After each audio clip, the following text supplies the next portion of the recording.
Hey everyone, it's Mr. Hollywood, and today I will be giving the top 100 baseball players of all time.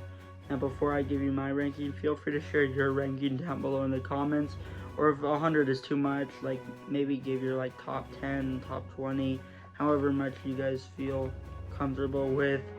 So let's begin. Number 100, Keith Hernandez. He had very good contact. His power numbers weren't amazing. However, what really cements his spot in this list is 11 gold gloves. He is easily the best defensive first baseman of all time without question. Arguably a top 5 defender of all time. Keith Hernandez, he was an amazing player. So he just barely scrapped the top 100. But yeah, Keith Hernandez, he was amazing. So yeah, number 100. Number 99, Carlton Fisk. Now, Carlton Fisk's numbers are very good for a catcher. Obviously, we don't expect catchers to have the same insane offensive stats as, an outfielder.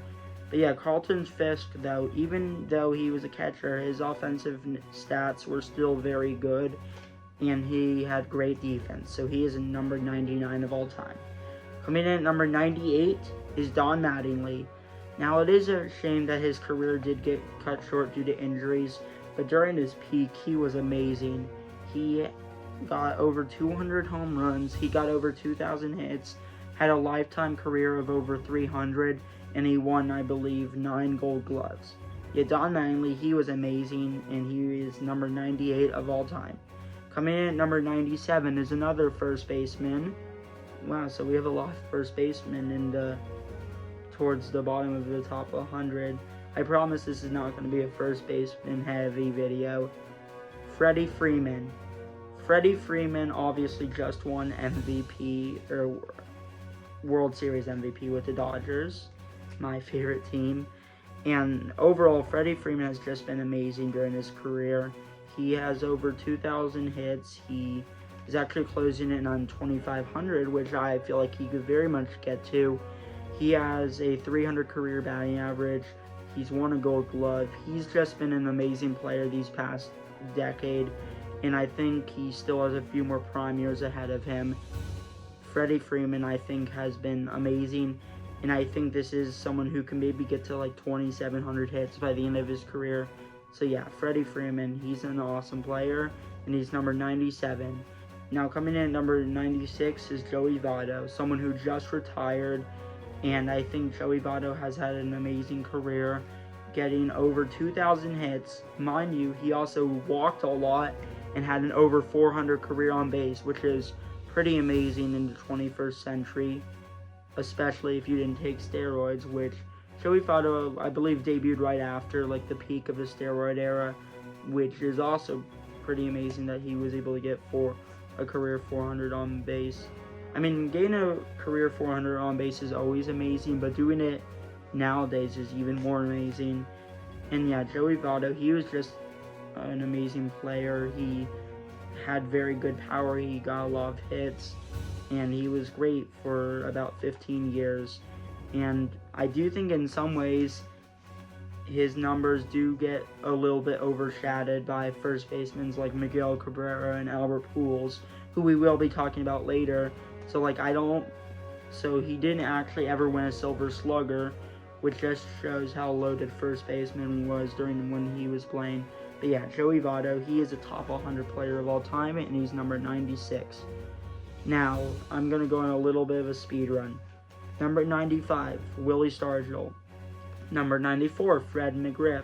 Number 93, Harmon Killebrew, who had amazing power, but his batting average was a little bit lower, so I did only put him at 93. Coming in at number 92 is the person that I believe invented the 600 save club, Trevor Hoffman, who is the third best reliever of all time, if you guys saw my top 5 relievers video. So that means only 3 relievers made the top 100. Number 91, Duke Snider, who was amazing when he was on the Brooklyn Dodgers. He was also on the LA Dodgers, I believe, for a little bit. But yeah, Duke Snider, he had insane power, he had great contact, and he was overall just a great player.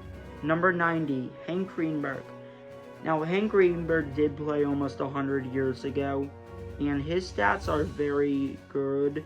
However, because he didn't play enough, like he didn't get 2,000 hits, it does like hold him back a bit on his ranking. Also, because of his era, it's like you do have to consider because of his era, because he played in a way easier era, which I did have some conflicting feelings with that when we get towards the top of this list too. But yeah, I mean, Hank Greenberg was still an amazing player. He was able to get over 300 home runs despite having a relatively short career. Anyways, Hank Greenberg still number 90 of all time.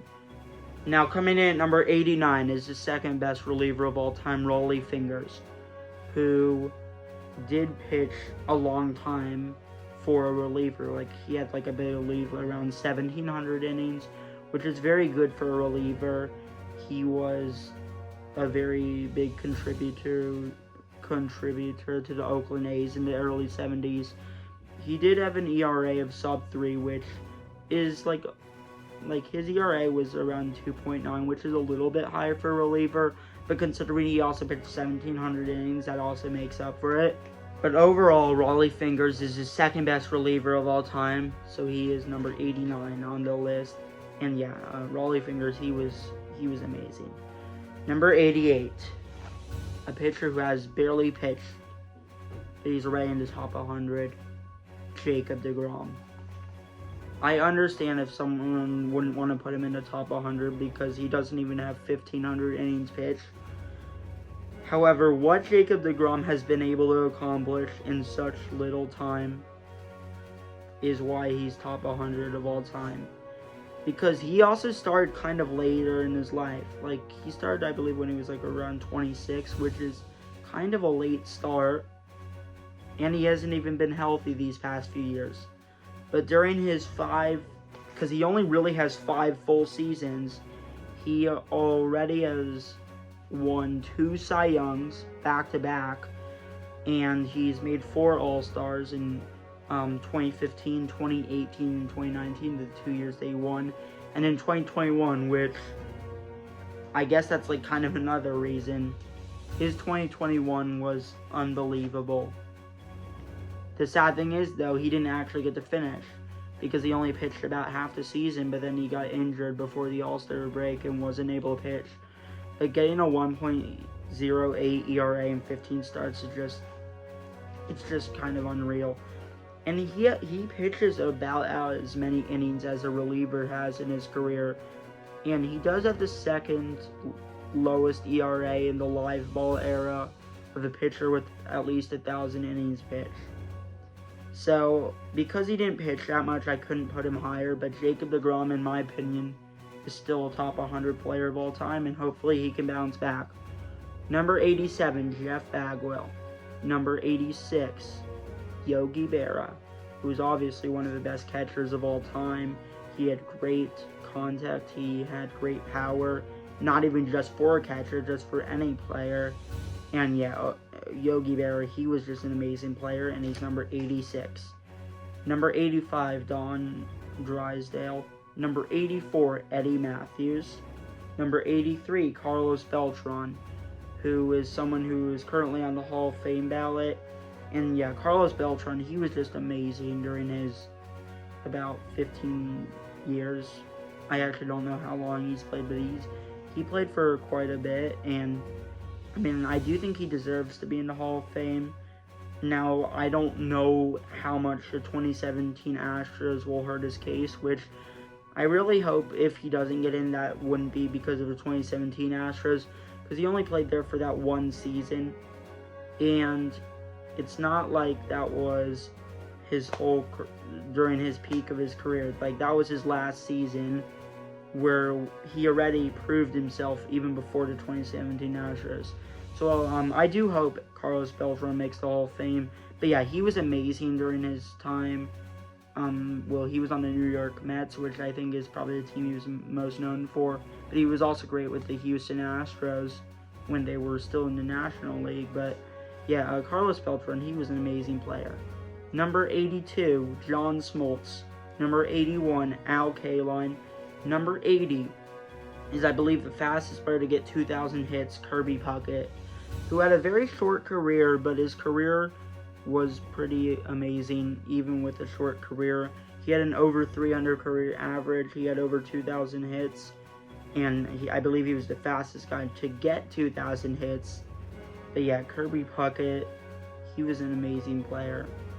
Coming in at number 79, Ryan Sandberg. 78, Gary Sheffield.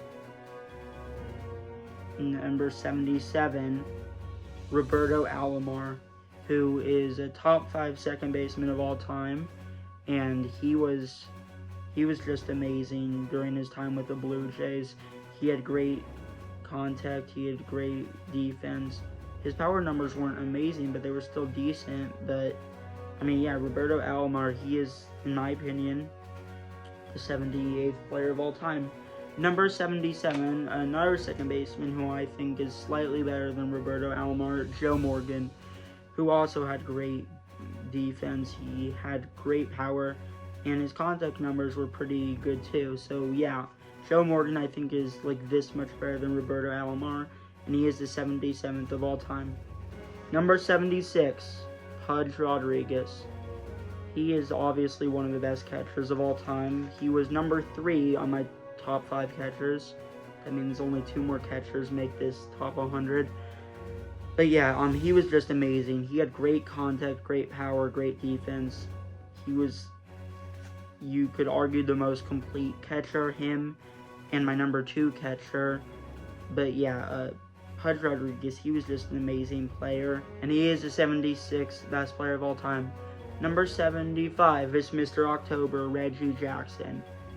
Reggie Jackson, if we're talking about playoffs, he would potentially be top 5, but obviously this is kind of how they are in the regular season. Otherwise, this list would look completely different. But yeah, number 75, Reggie Jackson. His power numbers were amazing. I believe he's top 15 in most home runs of all time. I know he has over 550. His contact wasn't amazing, but he was still an amazing player, and he was just very clutch in the postseason. But what really cements his spot on the list is how he is in the regular season as well. But yeah, Reggie Jackson, I feel like you could make the debate that he could be higher, but I still think there are 74 players better than him. But Reggie Jackson was still an amazing player. Now, number 74, Edgar Martinez, one of the best DHs of all time. There's even an award, the Edgar Martinez Award, named after him. But yeah, Edgar Martinez, he was just an amazing player. He had amazing contact. He had an over 300 career batting average. His defense obviously wasn't amazing because obviously he was a DH, but he was still pretty good in his little time as a third baseman, and he had great power as well. So yeah, Edgar Martinez, he is, in my opinion, number 74 on my top 100 all-time list. Now, number 73 is Andre Dawson, 72, Rod Carew, 71, Christy Mathewson, 70, Jim Thome, 69, Cy Young. Now, Cy Young obviously has the Cy Young Award named after him, and he was definitely up there for best pitchers of his era.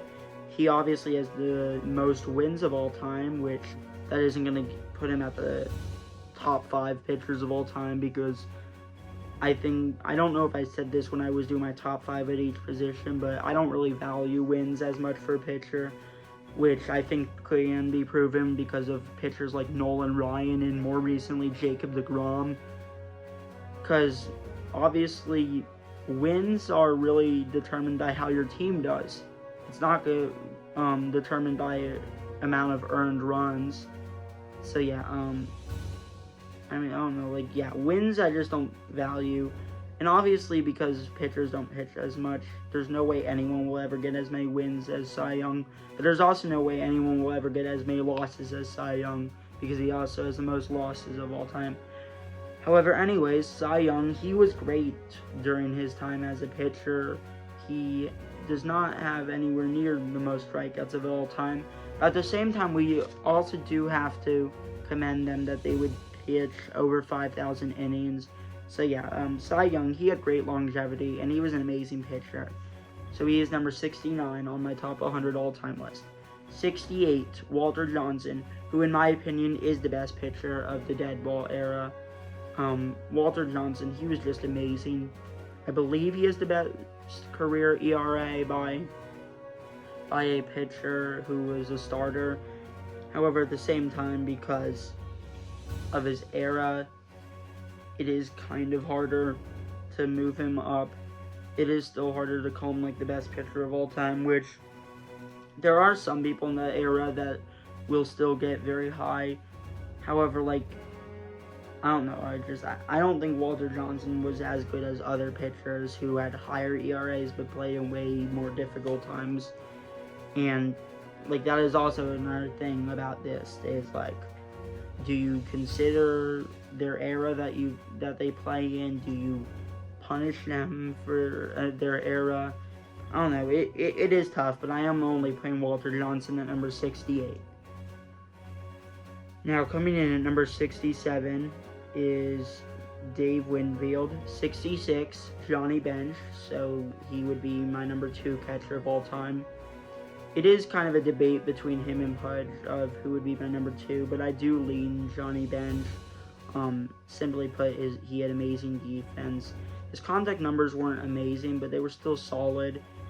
However, he had way better power than Pudge Rodriguez, so I did decide to give him the slight edge over Pudge Rodriguez. But yeah, Johnny Bench, in my opinion, is the 65th best player of all time. Now, coming in at number 64, Larry Walker, and number 63, Todd Helton, which the battle between Todd Helton and Larry Walker, who's the best Rocky player, was actually a very tight battle. But I did decide that I think Todd Helton is a little bit better. However, they're still both amazing, and they're still both on the top 100 players of all time. Number 63, Brooks Robinson, who is potentially the best defender of all time, up there with guys like Ozzie Smith, Keith Hernandez, who I talked about earlier, Greg Maddux, Willie Mays. He's up there for best defender of all time. However, unfortunately, his offensive numbers were decent, but they just weren't amazing. So that's why it was very hard, but that's why I only put him at... That's why Brooks Robinson's only 63rd of all time. Number 62, Don Sutton. 61, Wade Boggs. Now, coming in at number 60 is Curt Schilling. Someone who would be up there in terms of best postseason performers. Because, like, obviously he won World Series MVP in 2001 with the Diamondbacks. But, obviously, in the regular season, he was still great. Curt Schilling was an amazing player. He is still one of the best pitchers of all time. And of all the players who aren't in the Hall of Fame, he was one of the only ones that didn't have, that it wasn't because of steroids. And I still don't understand why he isn't in the Hall of Fame. Like, I know he was very controversial in terms of, like, his political stuff, but I feel like he should still be in the Hall of Fame. Now, he isn't like someone like Pete Rose or Joe Jackson, which I can understand that a little bit more because they were, like, banned because of both of them, actually in both cases, betting scandals.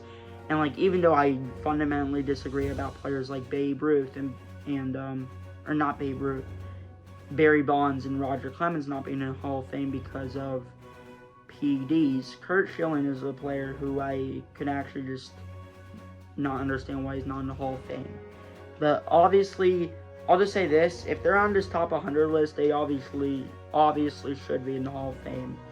And for the ones who are in the top 100 who are still playing, they probably will be in the Hall of Fame by the end of their career. But yeah, anyways, Curt Schilling, he was an amazing player, and in my opinion, he is the 60th best 60th best player of all time. Number 59, Big Papi, David Ortiz. I mean, David Ortiz, he was just an amazing player during his, I believe, 15 years with the Red Sox. I actually forget the number of years he played, but yeah, David Ortiz, he was amazing. He had great power. He had great contact. Obviously, he was only a DH during his career, which obviously that's one of the reasons I couldn't put him higher. However, he was still an amazing player, and he is one of the best hitters of all time, potentially. However, obviously, because he was only DH, it is harder to put him higher. Still one of the best players of all time. Number 58, Rafael Palmeiro. Now, I know that he took steroids, which obviously definitely affected his placement. However, he was still so good that I still had to keep him in the top 60. Yeah, Rafael Palmeiro, he was just an amazing player, and he is number 58 of all time. Now, coming in number 57 is another steroid player, Sammy Sosa, which obviously he had his insane 1998 season. He also had that insane 2001 season where he hit over 60 home runs both times. He's the only player to have 360 home run seasons, but obviously because of steroids, it obviously does make his achievements not as impressive. However, he was still putting up insane numbers even for steroid standards. So yeah, Sammy Sosa, well, he obviously wouldn't have been anywhere near as amazing without steroids. He is still top 60 of all time, and I think he is about this much better than Rafael Palmeiro. So, yeah, Sammy Sosa, number 56 of all time. And he's also the second best Cubs player, right behind number 55, Ernie Banks, who, if you look at their numbers are very similar, but obviously because Ernie Banks was a way cleaner player because he didn't have any of those steroids, obviously because of that, by default, Ernie Banks would be one spot. Well, like, you can argue how many spots higher. I would only put him one spot higher than Sammy Sosa. But Ernie Banks, he was still an amazing player. Probably the best player to never make the playoffs, by the way, because he played in the Cubs when they weren't very good. And, yeah, Ernie Banks, I mean, it's unfortunate he played on the Cubs when they were at their worst. I mean, they weren't even making the playoffs when he was playing. However, he is still one of the best players of all time, and this is also a reason why this is not how they did in the playoffs, because how can I rank a player if they've never even made a playoffs? But yeah. Anyways, Ernie Banks, in my opinion, number 55 of all time. Number 54, Honus Wagner. Number 53, Tris Speaker. Number 52, Willie McCovey. Number 51, Eddie Murray. And now the top 50, Mariano Rivera, the best reliever of all time. Obviously, because relievers only pitch 1 or 2 innings a game, I could only put him like around this spot. So I did want to have one reliever in the top 50. Of course, Mariano is the best. So if you put 2 and 2 together, Mariano Rivera is a top 50, or he's number 50 of all time, which I think does sound about right. Yeah, Mariano Rivera, he's an amazing player. He was obviously the save king. Obviously, if he was on the mound and your team is losing, you were like you almost had no chance of winning. I mean, yeah, Mariano Rivera, he is a once-in-a-generation closer, and he was still one of the Yankees' best player, even in their most stacked era, or at least one of their most stacked era, because they've had so many amazing stacked era. But yeah, Mariano Rivera, he's number 50 of all time. He was amazing, and I mean, there's nothing else really to say. Number 49, Mike Trout. I understand that he has barely played these past few years. He only has around 1,600 hits. He is probably going to reach 2,000 hits, assuming he can bounce back. But what he was able to accomplish from his early part of the career is very, I mean, his early career was just unbelievable. And for that, I did still have to put him in the top 50 of all time. He was like the best player when he was actually healthy. until another player who's currently playing came around and is even better, which we'll actually just talk about them right now. Number 48, a player who I actually have their baseball that I got at the NLCS Game 6 this past year, Shohei Ohtani. Obviously, in my opinion, he is the second best DH of all time. However, obviously, he was also pitching for a few seasons, and he hasn't even played 10 seasons, which is why I can only put him around this spot. But Ohtani, I mean, if he comes back healthy for pitching, by the end of his career, he can be in the conversation for best of all time. But for now, with only 7 seasons, I am only putting him at number 48 of all time. However, Ohtani and Trout, if they actually can continue to play and be healthy, they could shoot up even higher. Because Mike Trout is a little bit older, and because of his injuries, I do think it will be hard for him to become the best of all time. I think he could have became the best if he was healthy, but I could still see him in the conversation for top 15, maybe top 10 of all time, if he can bounce back and have great numbers for at least a few more seasons. Same with Ohtani. But yeah, both of those players though have been amazing, and they are some of the best players of my lifetime. Number 47, Justin Verlander. Number 46, Max Scherzer. Two of the best pitchers of my lifetime. They would be number 3 and 2, so there was one pitcher who will be higher than them in my lifetime. But yeah, simply put, their numbers have been just amazing for today's pitcher standards. Their career ERA is both over 3, but at the same time, because of the era, you do expect pitchers' ERAs to be a little bit higher with this field, but they also still strike out over 3,000 batters, and they've just been some of the best pitchers that we've ever seen, not just in my lifetime, but of all time. But yeah, they're just both amazing, and their careers coming to an end, but they've just been amazing for a long time, and they're obviously going to probably both be first ballot Hall of Famers.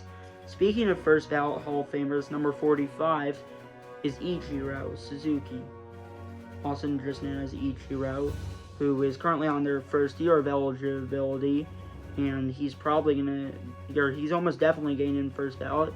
The question is, can he get unanimous? I kind of doubt it, considering Mariano Rivera is the only one to get unanimous. But at the same time, he obviously deserves to get unanimous, considering he was just amazing. He had great contact. He got over 3,000 hits. He had great glove. He was also a great base runner. And the thing is, he didn't start his first season until he was 28, at least not in the MLB. And he was still putting up insane numbers. Just imagine if he actually started at a normal age, 21 or 22. He could have gotten maybe close to 4,000 hits. I'm just saying. But yeah, Ichiro, he was just amazing, and he is one of the best players of all time, of course. Now, number 44, Steve Carlton, one of only 4 pitchers in the 4,000 strikeout club, and he was just an amazing pitcher. And number 43 is Bob Gibson, who had potentially the best pitching season of all time in 1968, where he posted a 1.12 ERA, which is pretty insane for today's standards. And they also lowered the mound because of him, because of his insane numbers. But yeah, Bob Gibson, Steve Carlton, they would be number 10 and 9 for best pitchers of all time. So, for context, we are now in the top 10 pitchers of all time. Number 42, the number 8 pitcher of all time, Greg Maddux, who, if we're talking about defensively, he'd be number 1, but obviously this is not the only reason why he's a top 10 pitcher of all time, because he was also just an insanely great pitcher. Had around, I believe, 3.2 ERA. It was, I believe, under 3.5, but yeah, Greg Maddux, he was great, and he also got 3,000 strikeouts, and I believe he also got 300 wins. So yeah, Greg Maddux, he was just an insane pitcher. However, his defense is also one of the reasons that he is in the top 10 pitchers of all time. But yeah, Greg Maddux, number 42 of all time, just missed out on the top 40, but he was just amazing. Number 41, Robin Yount. Number 40, the guy that I believe has exactly 3,000 hits, Roberto Clemente. And he was just insane. He had 12 gold gloves and 3,000 hits, over 300 career batting average. He had over 200 career home runs. And yeah, Roberto Clemente, he was just an insanely good player. And if it weren't for the plane crash, because for those of you guys who are unaware, he died the same year as his final season, which I believe he was still going to play for a few more years. So if it weren't for that, he could have also probably gotten like around 300 home runs as well. But yeah, getting 300 home runs, 3,000 hits, and 300 batting average is a pretty insane career. And he also got 12 gold gloves. But even with that, he still had an insane career. And he was just a beast. And yeah, Roberto Clemente, he was just an amazing player, and he's number 40 of all time. Number 39, Frank Thomas. Number 38, Shoeless Joe. And Shoeless Joe, in my opinion, was one of the best players of his era. And the crazy thing is, he only really played like 9 full seasons plus like 3 seasons with like less than 50 games.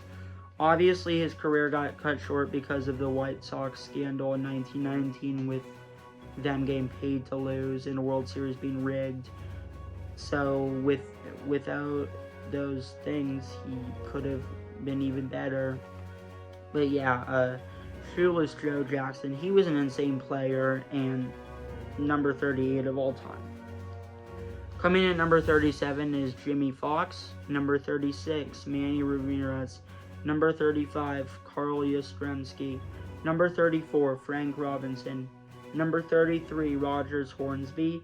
Number 32, George Brett. Number 31, Vladimir Guerrero. And number 30, we're in the top 30, Jackie Robinson, number 42. Now, he did only play around about 10 seasons in the majors, and his numbers were still amazing. However, his impact alone is what has him this high. His impact was just insane. Obviously, he broke the color barrier. He was the first African American to play in the MLB, and he definitely led the path. So obviously that does have to be recognized, and that does have to be something that definitely helps his placement. But along with this, he also didn't really play his first MLB season until he was 28. So like we also have to consider like what if he actually got a start at like 21 or 22? What would his numbers have been? I mean, they would have obviously been a lot better, that's to say. So like he basically missed about 5 to 7 peak years, and he was still amazing. I mean, yeah, Jackie Robinson, he's a legend, and I think you could make the argument, the most important player of all time, and he is, in my opinion, the best second baseman. So yeah, Jackie Robinson, awesome player, number 30 of all time. Number 29, Derek Jeter, Mr. November, because he hit the home run, I believe, midnight of November 1st in 2001, and like Derek Jeter was like next level in the postseason. However, he was just an insane player even during the regular season. He got, I believe, around 3,600 hits. I believe it was over 35. It was in the 34 to 3,600 hit range. Had an over career 3,000, career 3,000. Well, yes, of course he did get over 3,000 hits, but he also had an over 300 career batting average. Had over 250 home runs, and he did win 5 Gold Gloves, which a lot of people say his defense wasn't that great, which it definitely wasn't. So like those Gold Gloves, probably because he was more popular. However, even then, just because his defense wasn't amazing, his hitting numbers were just amazing, and he had great longevity, so he still had to be in the top 30 of all time. Number 28, a player who did only play about 12 seasons, Sandy Koufax, and I have his bobblehead. It was Hall of Fame inductee 1972. Sandy Koufax. He was just amazing. Some people would call him the greatest pitcher of all time. I unfortunately do not think he was the greatest pitcher of all time, mainly because even though he might have had one of the best peaks, he didn't even get 2,500 strikeouts, and he didn't have great longevity, and I definitely do value longevity. Now, if he actually played longer and had a full career, he could have been the best. However, based on longevity, I don't think he was the best pitcher. But he was still an insane pitcher. Still got over 2,000 strikeouts in a very short period. Still had a sub-3 career ERA. Was very pivotal to the Dodgers' success in the postseason. And he won Brooklyn's only World Series, plus a few other in LA. But yeah, Sandy Koufax, he was amazing, and he is number 28 of all time. Number 27, Cal Ripken Jr. Obviously, he has the most consecutive games played, which is definitely something I do value, because he was always there, and he just had great longevity. However, he had an insane prime as well, and just an insane career. Over 3,000 hits, 400 home runs, a 276 career batting average, which is pretty solid for someone who's played the most amount of games, because obviously by playing the most amount of consecutives, because obviously there would be more time for your batting average to dip. But yeah, he still had great contact. But yeah, he had great power and great defense. He could just do it all. He was a special player. And number 27 of all time. Number 26, Tony Gwynn. Easily the best contact hitter of his generation. One of the best contact players of all time. And he was just an insanely amazing player. And, he's just one of the best players of all time. Number 25, in my opinion, the greatest catcher of all time. And I have his thing right here. Mike Piazza. Mike Piazza, he was just one of the best of all time, one of the best to ever play the game. He was just an amazing player, and the fact that he had an over 300 career batting average, I almost said 300 career on base, 300 career batting average. The fact that he got over 400 home runs as a catcher is just amazing, especially considering he played in a really hard era, because he played in a steroid era, and he won 10 consecutive Silver Sluggers. There was just truly no catcher who was better than him, because even if his defense is amazing, the fact that he's batting over 300 and getting over 400 career home runs as a catcher makes him far better than any other catcher. So he's number 25. Number 24 is Tom Seaver. Tom Seaver was just a terrific pitcher. He got 3,600 career strikeouts, sub-3 ERA, easily the best Mets player of all time. And yeah, he was just an insanely amazing player, and he's number 24. Number 23, Clayton Kershaw, who, in my opinion, is the greatest Dodger player of all time. Clayton Kershaw has the lowest ERA of a starting pitcher in the live ball era in terms of career, and he doesn't quite have 3,000 strikeouts. He's I believe, less than 100 shy, but he could very much so get it by the end of this season. And yeah, Clayton Kershaw, he was just an amazing player, and he's number 23 of all time. Number 22, Chipper Jones. Easily the top 3 best third baseman of all time. I put him as the number 2 of all time, and that does mean there will be only one third baseman higher. But yeah, Chipper Jones, he was just an amazing player. And he's number 22 of all time. Number 22, Miguel Cabrera. One of only 3 players with 500 career home runs, 3,000 hits, and a 300 career on base, 300 career batting average. Simply one of the best of all time, even if his defense wasn't great. Number 20, Pedro Martinez. Obviously, one of the greatest pitchers. Pretty self-explanatory. Number 19, the stolen base king, Ricky Henderson.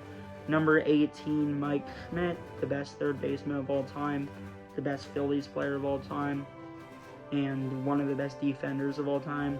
Number 17, Ken Griffey Jr. Simply put, this player was awesome. 630 career home runs, 280 batting average in terms of his career.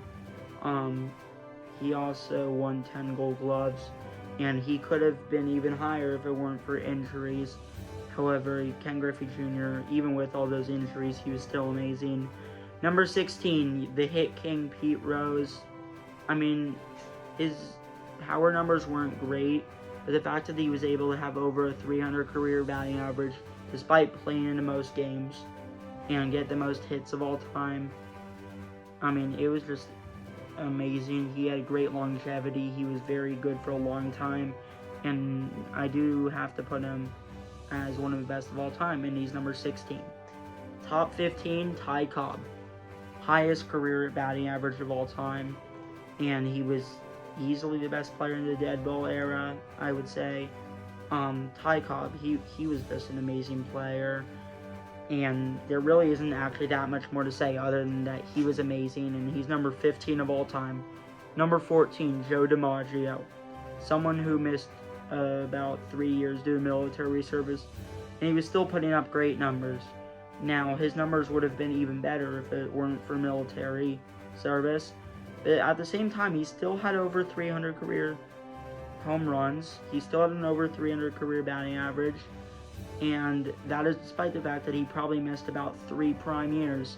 So obviously, you have to think his numbers would have been even better had he not joined the military during World War II. Simply put, though, he was still amazing.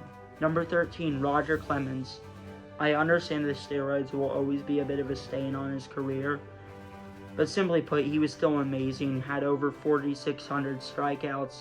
He had a 3.12 ERA, which is pretty amazing considering he pitched almost 5,000 innings.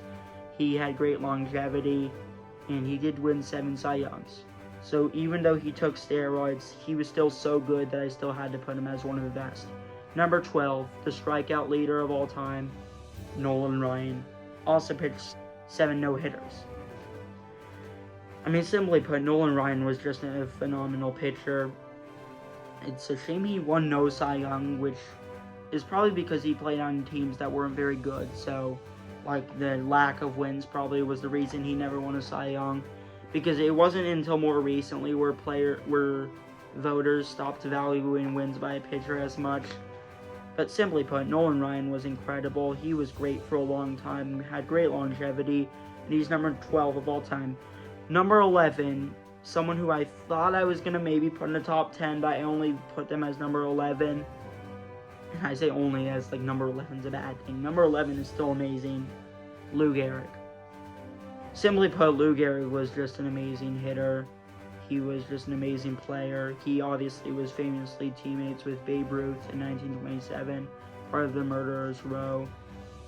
I mean, Lou Gehrig, he was just an insanely amazing player.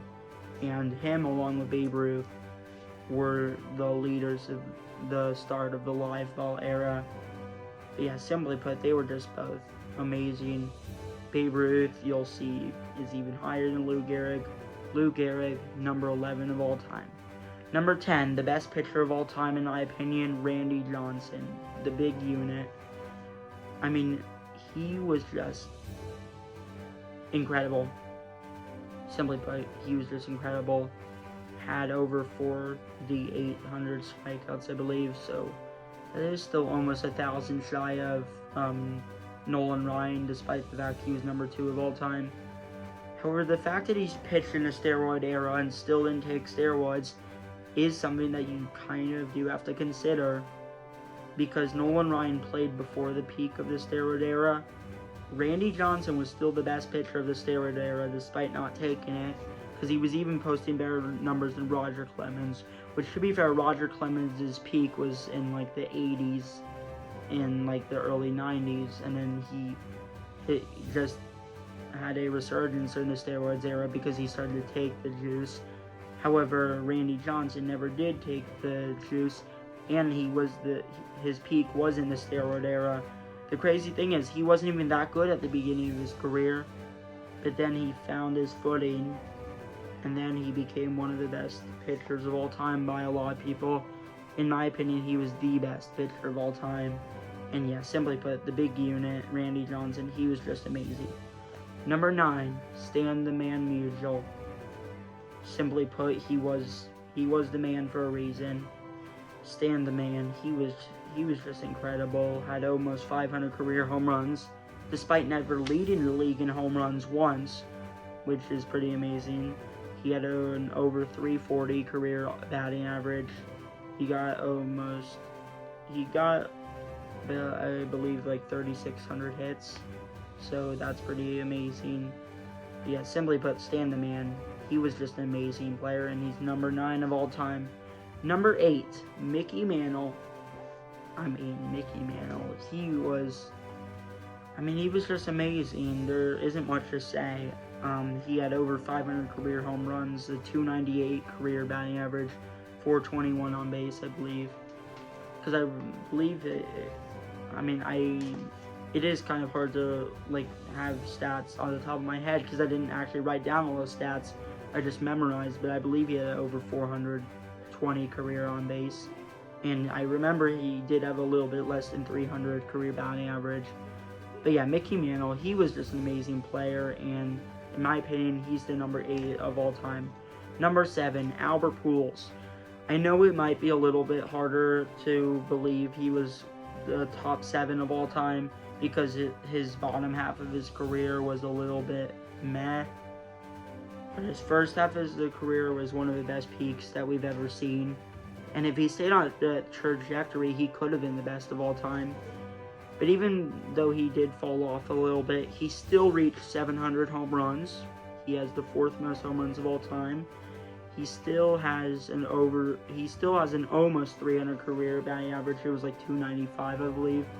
Still has over 3,000 hits. And he did win 3 MVPs. He was just an amazing player.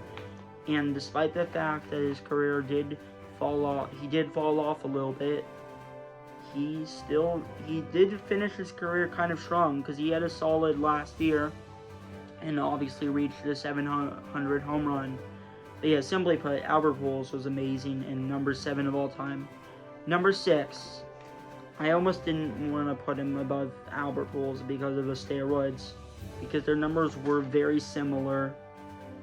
However, I ended up still putting them one spot above Albert Pujols. A-Rod, Alex Rodriguez, the best shortstop of all time, even though he only played there for half his career. But I still think he is the best shortstop because he was way better there than he was at third base. He realistically should have been the shortstop over Derek Jeter on the Yankees.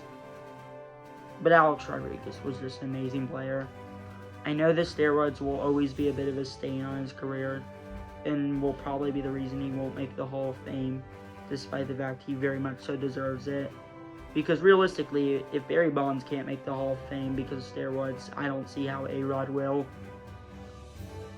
However, he was still an amazing player, had 696 career home runs, had still an almost 300 career batting average, and here's why I still didn't punish him as much as you would think I would despite his steroids.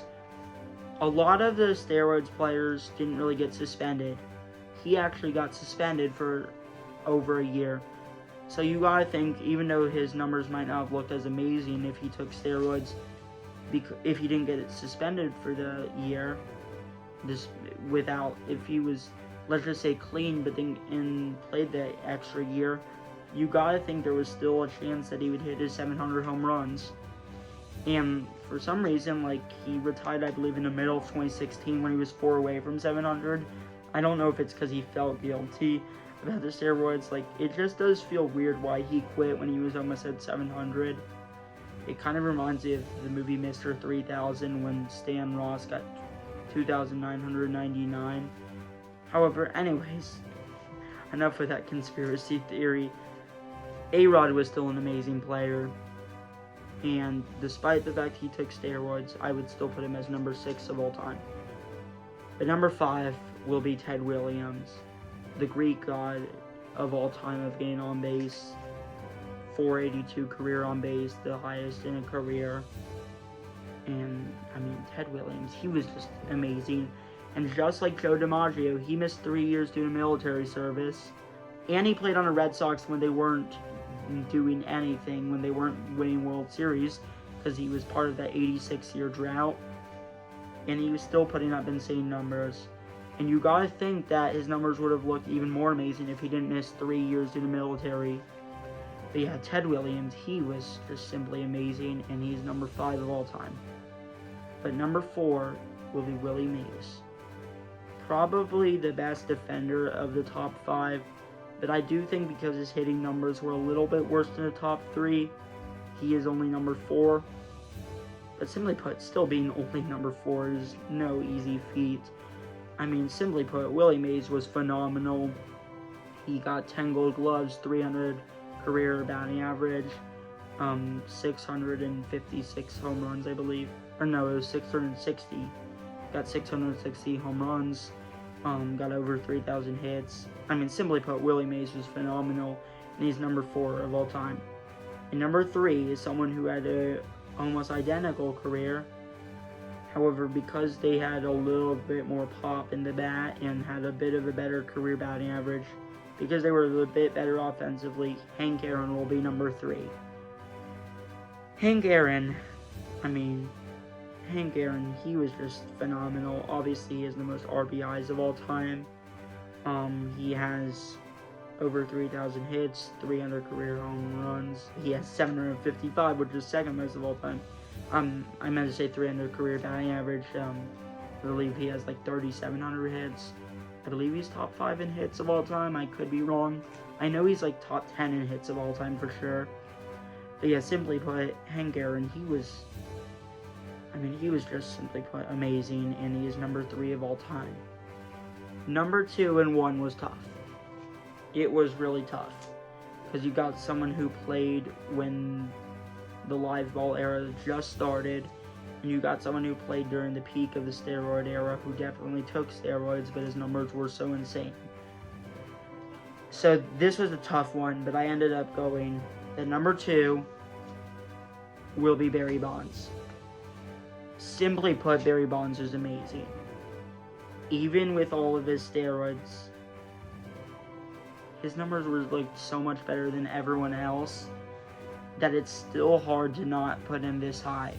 And also, realistically, he was getting walked so much.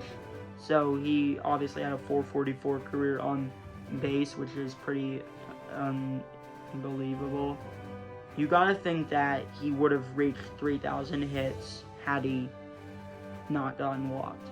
And simply put, he was still gonna be one of the best of all time before he took steroids.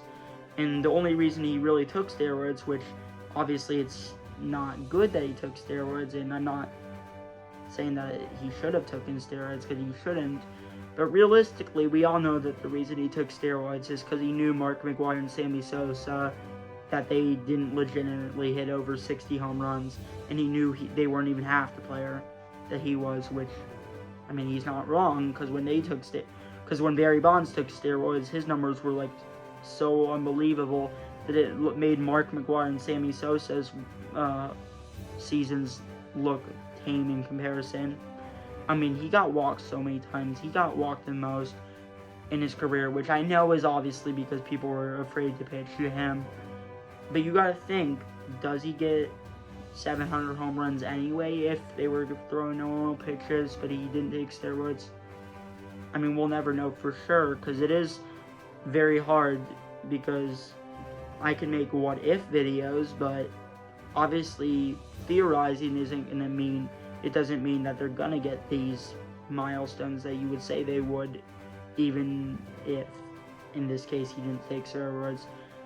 But even then, even though he took steroids, and that will forever be a stain on his career, and that will also end up being the reason that he obviously didn't make the Hall of Fame, he is still such an amazing player. He was a great defender, great hitter, great home run hitter. He was just, I mean, he could do it all.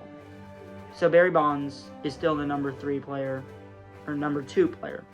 of all time. But that obviously means that number 1, the only great Bambino, Babe Ruth, and I actually have his bobblehead of the Colts in 1932. I mean, Babe Ruth, he was just phenomenal. And I understand the argument that he played against plumbers. And while that is a fair reason that you don't want to put him at number 1, even then, even though he played against plumbers, his numbers still looked better than everyone else in the era. Like, he started playing towards the end of the dead ball era and then played at the beginning of the live ball era, but he was doing things that no one else was doing. His numbers were video game numbers. Obviously, he had his 60 home run season, which was the record until Roger Maris broke it. Though obviously we all know that Roger Maris had an asterisk, and then the 3 steroid guys, obviously they took their steroids. I mean, depending on who you ask, some people might say that Babe Ruth is still the real home run king, which I don't know if I would say that, but even if he didn't have the most home runs in a single season or in a career, which, mind you, he was also a pitcher for his first 5 seasons, so you gotta think that he would have potentially gotten 800. Like, I actually do think he would have gotten the most career home runs if he didn't pitch in his first 5 seasons, because I know pitching wasn't as dominant, or it wasn't as hard in the 1920s, but also pitchers still had to pitch the whole game, which you don't see that today, and they would still only get like 2 days of rest, which the pitchers get more today. They also put in more work per pitch, so in some ways it adds up.